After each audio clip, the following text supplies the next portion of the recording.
Hi, y'all. Welcome to the mustacheandthebeard.com, two great geeks. Changing the world one post at a time. Yes, we are doing our Space Maydays month, right? That's right, Space Maydays. And this is our Autopsy post number 7. Number 7. Autopsy Plus. It's Star Trek Renegades, Right. 2015, the pilot. Right. And as with every plus, there's a follow-up with Renegades, Requiem, Part 1 and Part 2. Yeah. All right, so that's what we're going to be talking about today. My name is Louis Matos. I am happy to be here. I am the Mustache. And as always, I'm with my PIC, my partner in crime, my best buddy, CJ Figueroa, a.k.a. The Beard, coming to you live from the Caribbean, the sunny Caribbean. Yeah, it is sunny today. Yeah. It's sunny. Yeah. It's So gonna rain though. So often I say that, and it's like, no, it's not. We're having a thunderstorm. No, it is. It is sunny. This is a nice day today. All right, and Yes. I always ask you, what is an autopsy? What is an autopsy? An autopsy is where we take a Property. property. That's a good word. A property. We take a property and we cut it open and we take out the insides and then we examine it very carefully, you know. And then we put them back in and we sew it back up and we spin it on its head and see what comes out. Yes. And then an autopsy plus is We that do we do that- that for more than one. More than one project. Yeah. More than one property. Well, it's one property, but there's more than one episode in this case. All right. Okay, and so why Star Trek Renegades? Someone might ask. Well, Space Maydays. Uh-huh. And how are you going to talk about space operas and not talk about... You got to talk about Star Trek and you got to talk about Star Wars. So be prepared. Star Wars is coming up. But you have to. You have to. And every now and then, it's fun to take a look at what might have been, right? Because this is a fan fiction. Right. And, of course, we love everything, practically everything Star Trek. Practically everything. Well, I'm a fan of Star Trek. I know you are. I am. All right. So that's what we'll be talking about today, and we're really excited. Yay! Hope you are too. And as always, it's typical that the way that we do things is to be very organized about this. Is background. We start with background information. So Star Trek Renegades is a 2015 science fiction fan film based on the Star Trek franchise. It was funded by crowdsourcing. Right. So we foot the bill for that. Well, all of us that gave in. Yes, that gave some a couple of bucks. It would, with the idea and the understanding that once they had funding and they completed the pilot, that it would be submitted to CBS as a TV pilot with the idea of creating a web-based series, which would hit YouTube or on the internet in 2015. And the idea, this was all supposed to, this all happened prior to the recent resurgence in Star Trek. Before Discovery, before Picard, before any of that. So in 2016, as a consequence of another fan-based movie called Axanar. Yes, Star Trek Axanar. Yes, legal complications caused the producers to have to, stop producing fan fiction because there were a lot of legal complications. You had to do A and then B, and so there was a lot of CBS and J.J. Abrams, that turd, got together and they decided that they were going to wipe out Star Trek fan fiction. And threatening lawsuits, using lawsuits as a threat, They pretty much stopped production on a lot of on most Star Trek fan fiction, simply making it impossible. For example, one of the requirements was that if you were going to do fan fiction, you had to use one of their costume houses and one of their prop houses. And you couldn't make any money off of it. No, that was always from the beginning. Fan fiction has always been that you couldn't make a profit over it. But the thing is that one of the ways that they kept the cost down is that there was so many places where you could get Star Trek uniforms from. And props, you didn't need to make anything. You could go to and buy Star Trek uniforms for your cast. No. CBS and J.J. Abrams made it that you had to buy it from them. You had to get it from them. So yeah, this halted production. Yes. And so, but before this production was halted, they had made $375,000, $375,038, and so they decided to, in 2 weeks, make the pilot anyway. Right. Well, see, they could get away with it because the pilot was an intent. The intention was to make it and show it to them. Mm-hmm. Okay, so that gave them the leeway of being able to do it. Principal photography began October 2nd, 2013, completed October 16, 2013. So in 2 weeks of shooting, it was completed. The two movers and shakers were Walter Koenig and Tim Russ.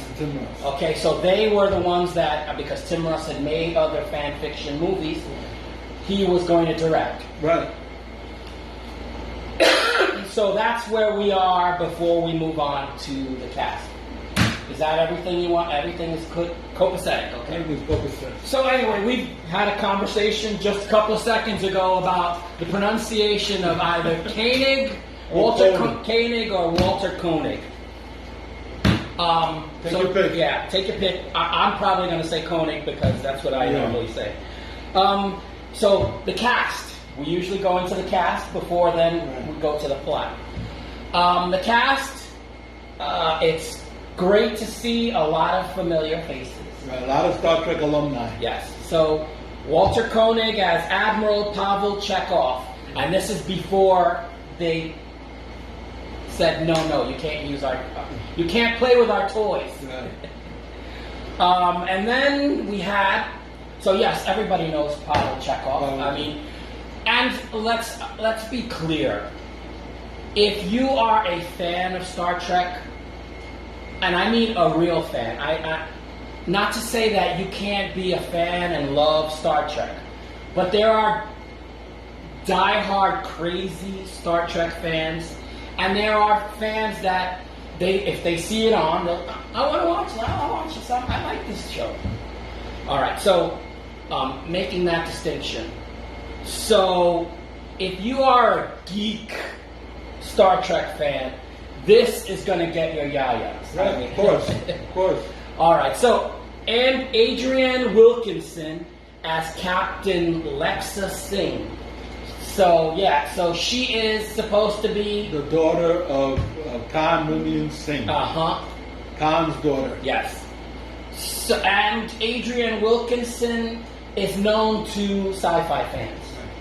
All right. I don't remember off the top of my head where she is, but yeah, she's familiar. All right. Then we have Sean Young. Sean Young. Sean yes. Young as Dr. Lucien. She's still a lovely woman. Yes. And she is the love interest of Dr. Zimmerman. Dr. Zimmerman. We've got Robert Picardo. Yes, Robert. As Dr. Zimmerman. Yes. So the guy that created the emergency holodeck program. Holographic program. Whatever. That.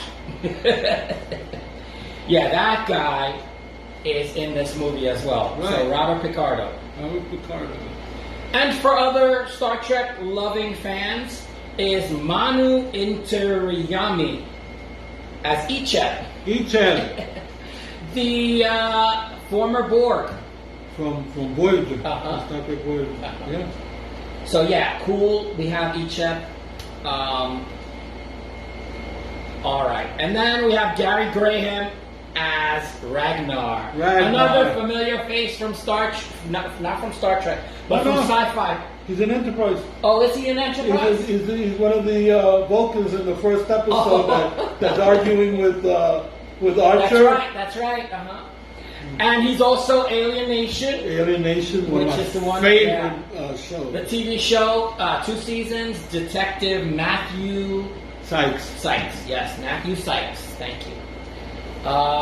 Yeah. So another famous face. And then we have Corin Nemec. I love Corin Nemec. From The Stand and Stargate SG-1. SG-1, and also what was that He's show Captain Alvarez. The show that was inspired by Ferris Bueller. He had a TV show that was inspired by Ferris Bueller. Oh, Corky? I think it was Corky. Something like that. Yeah, something. That was back when he was really young. Yeah, that's when he was a kid. And he's got a production company with Faustino from Married with Children. David Faustino. Really? Yes, he does. Yeah, so he's not in front of the camera so much anymore, but behind it. All right, then of course Tim Russ. As Tuvok from Voyager. Right. Love Tuvok. And he's behind the camera a lot as a director, we have Chastity Ballesteros is a Betazoid. Her name is Ronaro. She's easy on the eyes. Edward Furlong is Fixer. He's not easy on the eyes. Well, he's been in a lot of stuff. Yeah, so Edward Furlong from Terminator when he was young, and then lots of other stuff. And one of my favorites is Courtney Payton as Shri. The color blue goes good on her. The Andorian. Yeah, she is an Andorian, and we see a lot of her. Cirroc Lofton is in this. Love Cirroc Lofton. Jake Sisko. From DS9. Richard Hurd is Admiral Owen Paris. Owen Paris. The father of Tom Paris. That's right. And he was also in V. He's the commander in V. Yeah, that's right. All right. Oh, he's also the Admiral in Sequest. Oh, that's true. Then we have Grant Imahara, may he rest in peace. He's Lieutenant Masaru, who was in Mythbusters. He's one of the engineers that would always do these. And who's he playing here? Lieutenant Masaru. Which was Lieutenant Masaru? The Asian guy.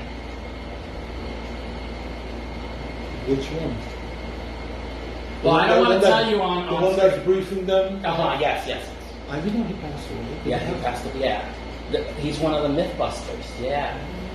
Yeah. Because he played in Star Trek Continues. He plays Sulu. Oh, really? Yeah. Yeah. That's right. He plays Sulu. Yeah. Star Trek Continues. Yeah, he had some kind of heart problem. Yeah. Yeah. So maybe rest in peace. That's what threw me off. You're talking about him in the past tense. Herbert Jefferson Jr.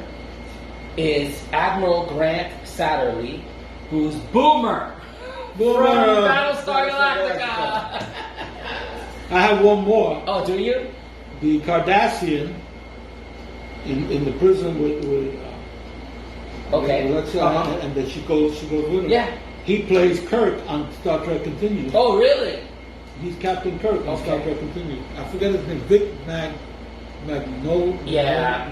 Yeah, something like that. I did see him, but I skipped over him because I was like, he's not somebody of consequence. Yeah, it turns out that he's Captain Kirk.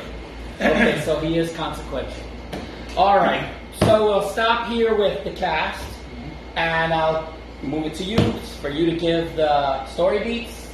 Well, Plot. basically, the idea behind Star Trek Renegades is that there is a new alien race that we've never seen before, the Siphon, and they have these portals that can fold space and cause you to be able to traverse incredible distances instantly, right? They received these portals like 300 years ago, and they've been through 300 years trying to get it to work, and it has devastated their culture. It has devastated their society. It has reduced them to savagery. And so they're upset with the Federation because they blame the Federation for this. Why? We don't get to find out, because 300 years it predates the Federation.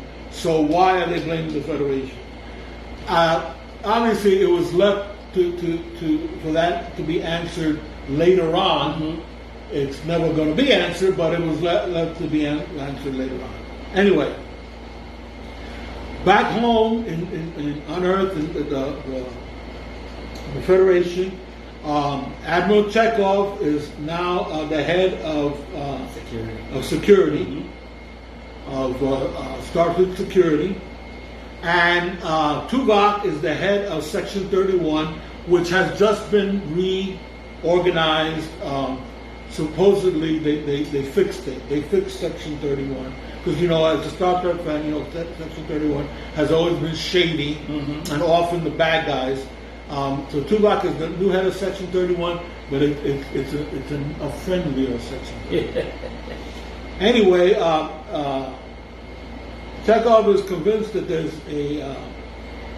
that the Federation and the High Council have been infiltrated by bad guys. That there's traitors within, and he wants to prove it, but his hands are tied because he doesn't know who he can trust. And so, basically, the premise of the movie and the show was supposed to be the Dirty Dozen in space. They were going to take criminals, they were going to take renegades, and they were going to use them in covert missions to uncover this cabal that has infiltrated the Federation, and to save the Federation from the Siphon. So the characters that we're introduced to, like Khan's daughter and all the others, are smugglers, pirates, criminals. When we first see Khan's daughter, she's in prison. Okay, so they get her out. And they have their ship, what was it called? Icarus. They have their own ship, and it cloaks.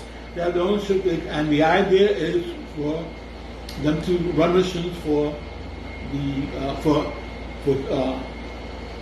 Chekhov, to run missions for Chekhov, not necessarily for the Federation.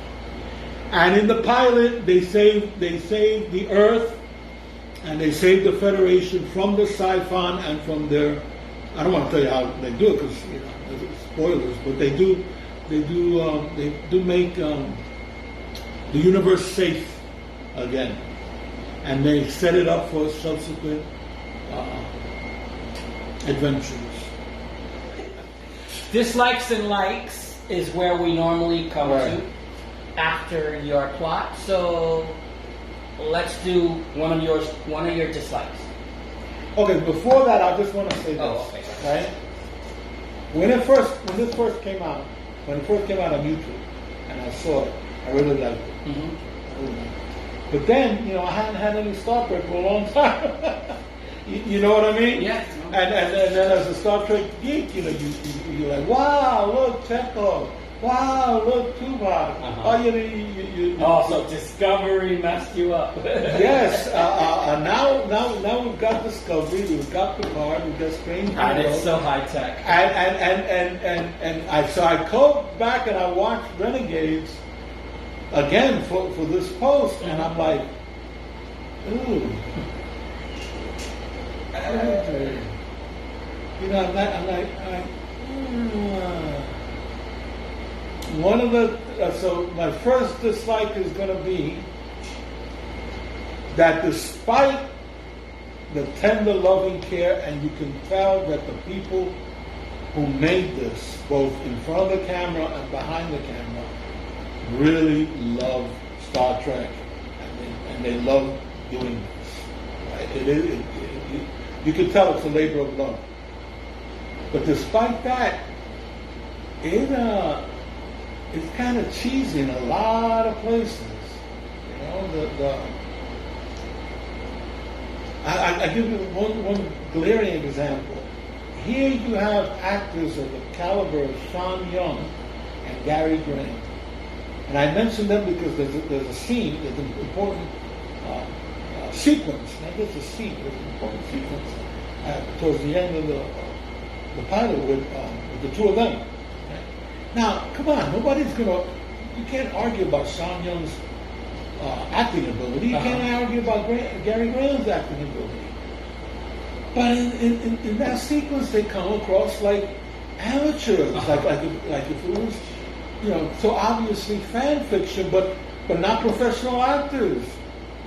And I can't blame them. I don't blame Sean Young and I don't blame Gary Graham because I know what they're capable of doing. I blame the director because it's the director's job to get the performance out of the actors. So Tim Russ. So I'm blaming Tim Russ. And then if I blame him for this, then there's a lot of other stuff that means that there's a lot of other stuff in the production that he was supposed to take care of as a director, and he didn't do it. Yeah, that's my first complaint. That was your first complaint? My first complaint is it's not that great. Because despite that the premise is cool, right? So that's why it's going to be a little difficult to separate the two. The storytelling is messy. I mean, it is just convoluted to the fact which is going to bleed into another thing: the characterization. We don't know the characters. So there's a lot of characters. Yes. Yes. So it's messy storytelling. The directing is not that great, because of the fact that, yes, you're talking about these. I know exactly the sequence because I was going to mention it too. The fact that is that the best they can do? The thing is that we know that it isn't. We know it isn't. Yeah. So because of other stuff that we've seen them in. It was just so cheesy, like the if I can't do this, Earth is not going to survive. And it's like, really? You expect that a professional doctor is going to behave that way? And you expect that from non-professional actors. When you watch a Star Trek fan fiction, and if you see somebody over the top, okay, that person is not a professional actor. Okay, so it's part of the forgiveness. It's part of the suspension of disbelief. But when you're watching Sean Young or Gary Graham, right? Or later on, Robert Beltran, okay? And you're watching these guys perform, and you're like, come on, I know you can do better than that. I've seen you do better than that. What's up with this? Yeah, they walk through the scene, and you're like you could excuse Grant Imahara, because he is not an actor, he's an engineer. Yeah. Or he was an engineer. Yeah. But, so you could excuse his acting. The girl that plays Chekhov's great granddaughter, right? You can forgive that. One, she's young, right? And two, she's probably not a professional actress. And if she is, this may be her first acting game. So you're willing to forgive that, but you're not going to forgive that for Sean Young and Gary Graham and all these other actors. Let's move on. Another of the things that you disliked. I didn't.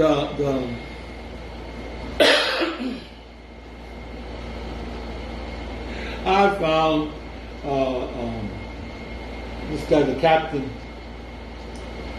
Cornemic? Oh, I found him so Captain irritating. Alvarez. Captain Alvarez. I found him so irritating.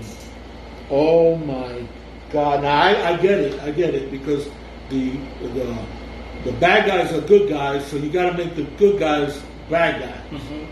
So in order to try to elevate your heroes, you're gonna lower the one starship captain. But he's a stick in the mud. That's what he is. Yes. He's not bad. He's just he's irritating. Yeah. He's irritating. We have to do things this way. This is the way we do things. Yeah. You know, nobody fires on my ship. Uh-huh. Who you think you are, Kirk? Yeah. All right. Yeah, I found him irritating. And the thing is that I like the acting. Uh-huh. Yeah, I found him irritating. Yeah, I just didn't think there was enough characterization. Well, the problem is that they introduced so many characters, There's which no is room okay. for Save the Cat. Which is okay, but what you should do is, since you're intending for this to be a series, introduce all the characters that you want, but focus on 2 or 3 Right. and make them fully developed. Absolutely. Leave the rest for later on. How long didn't it take us in the original series to get to know Sulu, to get to know Chekhov, to get to know Uhura? We only knew the 3, in the original series. Yes. In the Next Generation, we got to know them all. But the point being, right, that you got a series, leave it for later. Mm-hmm. Don't try to get us to know and love everybody. Yeah, it was too much. It's too much. And there are way too many characters. There was, in Next Generation, it was 7. 7. And starting the original series, 7. Right. In Deep Space Nine, 7. It's just, and you get to know 3 really, really well, and then you move on to others, getting one into a story arc. But how long did it take us to fall in love with Quark? oh yeah, just right. I'm wondering in the first episode, why does everyone get to be in Deep Space Nine, right? Everyone has to abandon the station, but Cisco tells Quark to stay on the station. Him? Huh? Huh? Right. All right. I think we've talked bad enough about it. Okay. Yes. Well, we want you to watch it because we actually like the movie. Right. All right. So it's a Star Trek movie. That's why. That's it. Yes. That first and foremost, it's Star Trek, baby. Baby, it's Star Trek. Yeah. And it was after a while we hadn't had any Star Trek. Yes. And it was so good to watch and to see these characters and these actors. Yes, the familiar faces. Yes, it was beautiful. It was like welcoming old friends into your living room. Right. And then one of the things that you mentioned earlier was it's a fan film made by people that love Star Trek. And it comes through. Uh-huh. It comes through. The love comes through. I'll tell you another thing that I really like. Go ahead. Chekhov and his great-great-granddaughter. Oh, yeah. The whole relationship there, and seeing that side of him, Mm-hmm. and then seeing this young actress so loving her great-great-grandfather Mm-hmm. so much, and I loved it. I thought that was beautiful. And they did enough of that to make that one of the story arcs that should have been focused on. So Chekhov should have been on the ship, because of the fact that it's that would have given us also an idea of the captain, right? Alexa, right? She's the captain, but we don't really like her. I mean, there's no reason to like her, other than in the beginning she's fighting. There's no Save the Cat. Yeah, there's no Save the Cat. which is It's almost like if they think that automatically because she's Khan's daughter, we're going to like her. yeah, and that didn't come through that much. I mean, other than she's Lexa Singh. Oh, it's left really. They don't draw that. They don't draw that line for you very clearly. No. Only when Tuvok approaches her, Right. you know, that's when he's making that connection for us. But it really had needed to be a little more underscored. Okay. So yes, love seeing the familiar characters. I talked about the premise being a strong premise and it being the Dirty Dozen. In space. Yeah. And they're trying to, you know, check off being chief of security or head of security for Starfleet. Of course he wants to clean up the issue. So all of that made sense. Well, it was interesting because, generally speaking, even now, when we're presented with a Star Trek show, we're being shown the best of the best. Mm-hmm. You know, original series, Next Generation, Deep Space Nine, all of them, the best of the best. Even now, even in Picard, you're getting the best of the best. So it's interesting to be presented with this, that you're being presented with the worst of the worst, but they're the heroes. That's interesting. Too bad that they didn't, you know, they didn't run with it. All right. So before we move on to the other show, the other installment, let's. Do we want to do a rating? All right. So let's do a rating for this installment. The pilot, and then we'll talk about the first episode. Right. Give them each a chance. All right. So I'm gonna say it was well received. It was very well received and won awards. A lot of Star Trek fan fiction awards. Yes. So because I'm trying to be as fair to this, I'm gonna say 2.5 Grey Geeks. I mean, it's to the point where I want to give it 3 Grey Geeks, but I also, the flaws are evident, but I loved this. So I'm trying to be fair to the fact that I love it, but I understand the flaws. Right. I'll tell you, the fact that they could make a TV episode for a show like Star Trek with $300,000 worth of money. It's the special effects. It's what I keep saying, and I've said this before. Star Trek fan fiction makes J.J. Abrams look silly. Because here he is bitching about what it costs to make a Star Trek movie and how complicated it is and how difficult it is and all that. And meanwhile, we get fan fiction that knocks you out of your chair. Yeah, the space battle is beautiful. Beautiful. Where the mess happens is in the makeup. You know, some of the makeup. The makeup is a little amateurish, Uh-huh. and some of the close fighting. When they point the gun, and it's almost like they're going pew pew pew. and a lot of it is, they have to, unfortunately, they have to depend upon CGI. Uh-huh. They can't. They haven't got the budget to make these, even in miniature. They don't have the budget to make cities and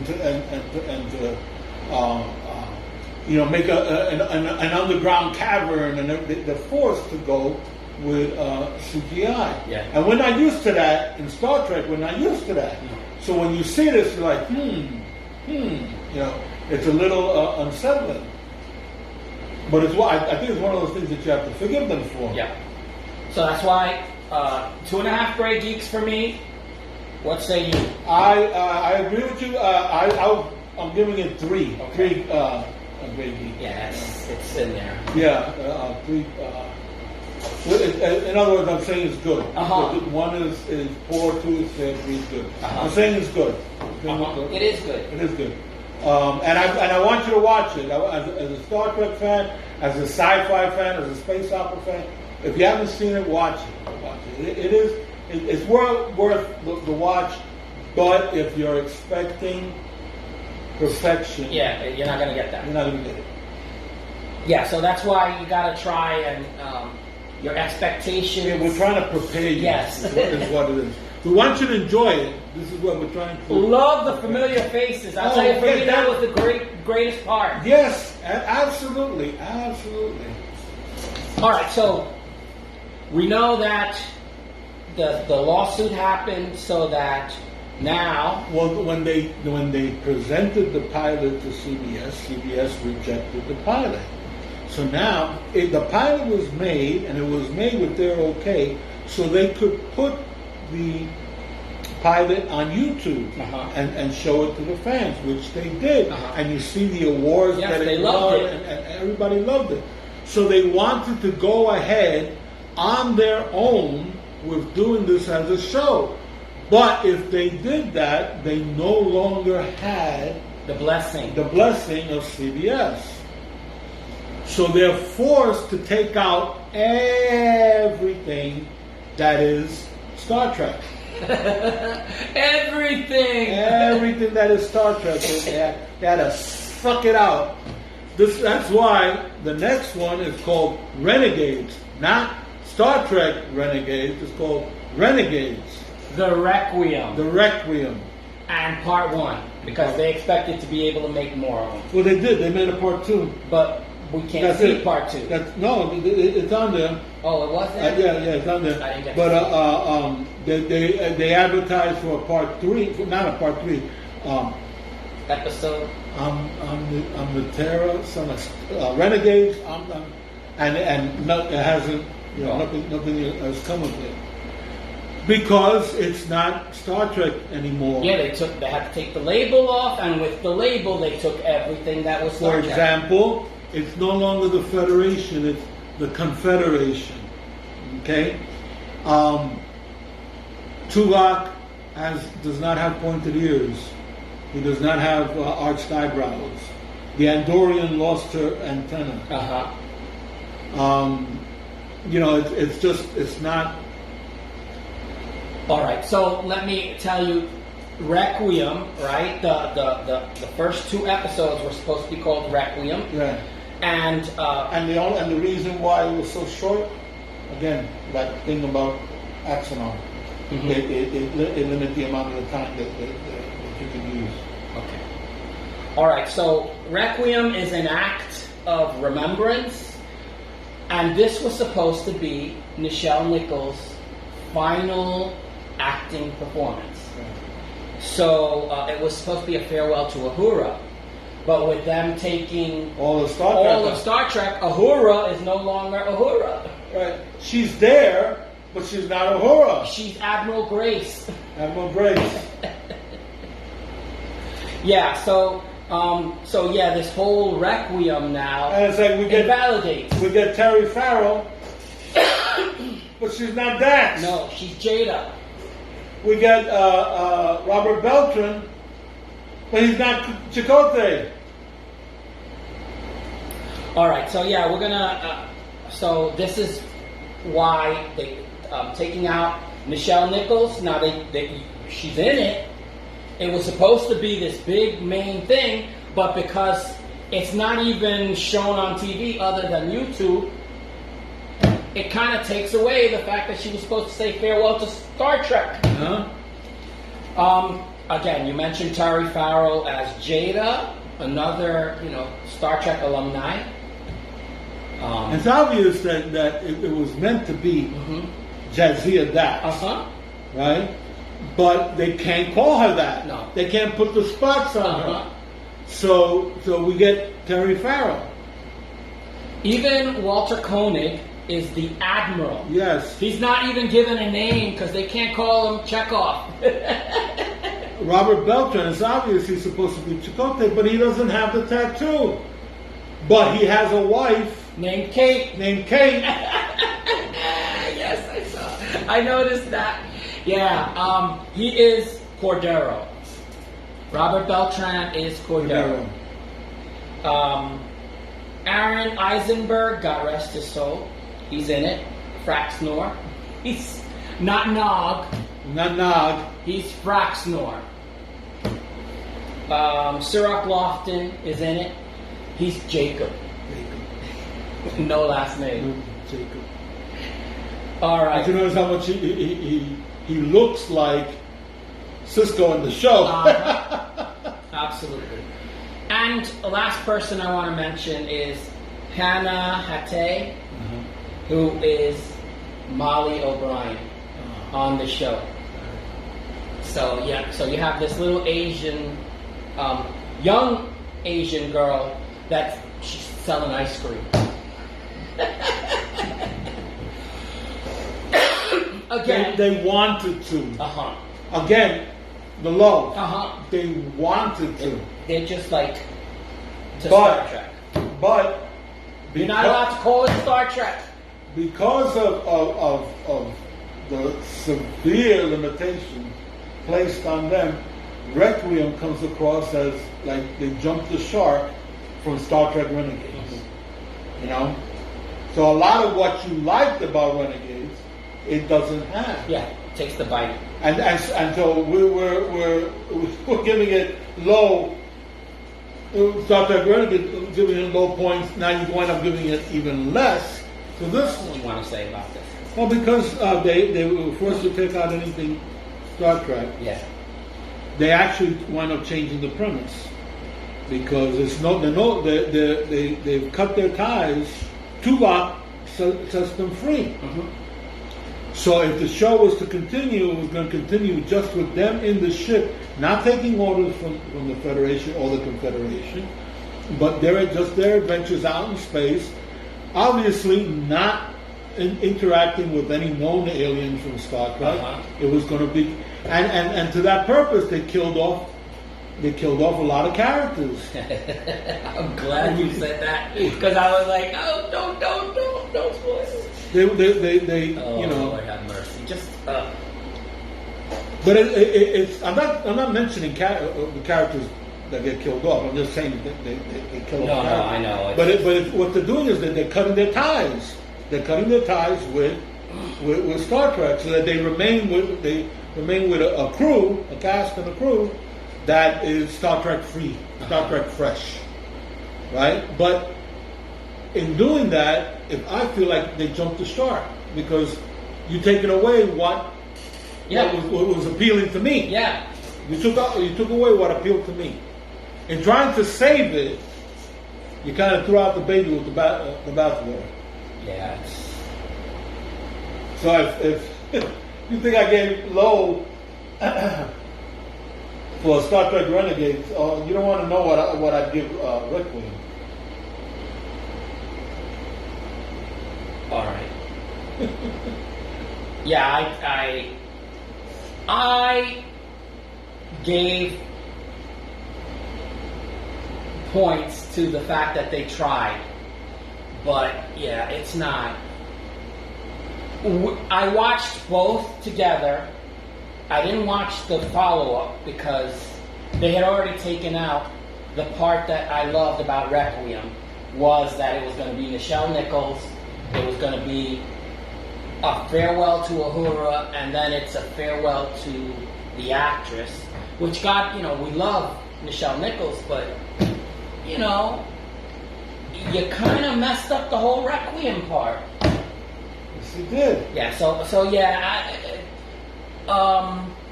watch the movie, the pilot, it's good. And if you want to put yourself through it, you can watch... It's not horrible. It's just, they take the bite, and you get a chance to see, I remember her, so you get that, but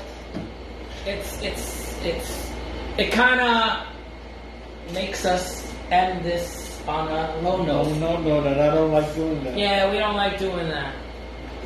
So we're going to try and see what we could do to pick it up. All right. Look, forget Requiem. Okay? Concentrate on Star Trek Renegades. Okay? Please don't let anything that we've said stop you from watching this movie. It is on YouTube. It is free. It is HD. It's fun. It's fun. It's exciting. It's interesting, and it's Star Trek. It is Star Trek. Uh-huh. Okay? If you can watch Spock's brain, right, in the original series, if you can sit through Spock's brain, you can sit through anything. And this is 10 times better than Spock's brain. Yeah, Spock's brain is the worst. Okay, so please watch this. Watch Star Trek Renegades. All right, I agree. Okay, so I guess we've come to the part of the program where I generally ask you. No, I don't. You don't have a wise missive? I didn't think of anything. Okay. Well, I guess then we should end this. We still have other stuff coming up for Space Maydays. Woohoo! We're gonna try and focus on. Oh God, forgive me, Star Wars. Oh God. What's that third one? The third one is the not sending the clowns. That's the clowns was two. This is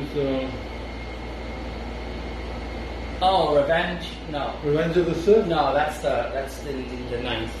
All right. Yeah, that. That's the third one. Yeah. No, third. Yeah, so not a great one. Okay. Yeah, so I can't wait till you do the original trilogy. That's the one where we. Yes, I'm dying for that. Yeah, so we have to get there. All right, so not usually how we like to end. Yeah, we kind of ended on a bummer, and yeah, but there's some good stuff coming up on Space Maydays.